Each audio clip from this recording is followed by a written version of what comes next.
Just a matter of interest, Tavistock, we know about the Kira Bell case, but do we have a feel for how many children, went through, were treated, and what proportion of those have now, like Kira Bell, indicated some concern over not being wisely counselled? What do the numbers look like? We should know the answer to that, and it should have come out with Hilary Cass's report last week. So we know that about 9,000 kids went through the Tavistock in the time period that we're interested in. And we think that about 2,000 of them had some sort of hormonal intervention, which at under 16 is going to be puberty blockers in this country. You don't get cross-sex hormones on the NHS until 16.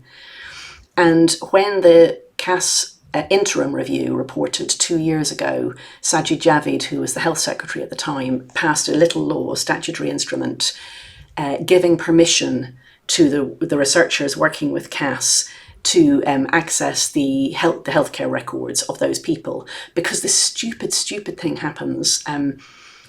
Your NHS number encodes within it whether you're male or female. And if you've gone through a legal sex change, they change your NHS number. So they weren't able to link the records without express permission. Anyway, so the law was changed, like significant effort went into this, political effort.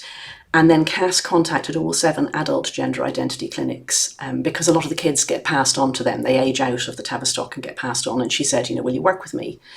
It was ethical. It had gone through ethical approval. It was going to be anonymised. No records would have been given without permission of the record holder. And 6 of the 7 clinics refused to give her the data and refused to cooperate. So when her report came out last week, she had to say, we don't know what happened to those kids because only one of the adult gender clinics was willing to work with me.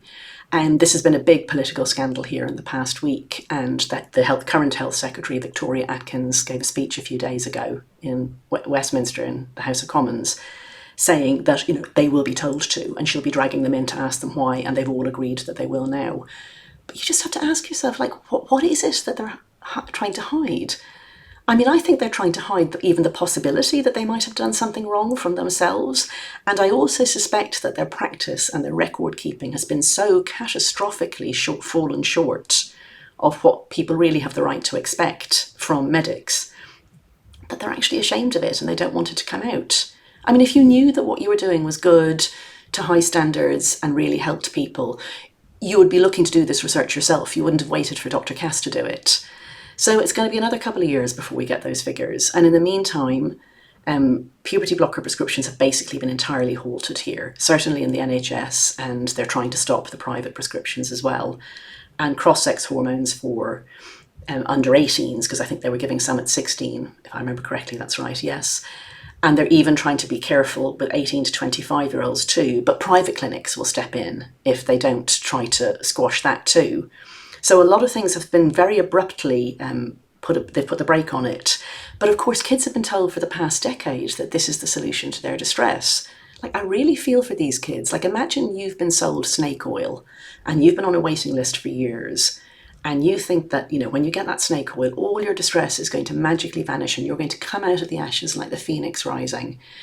And then these nasty, nasty people, these people like me, who are saying that this treatment doesn't work, snatch it away from you. And I don't have an alternative because I can't wave my magic wand and make sure that there's great talk therapy available for all the distressed kids.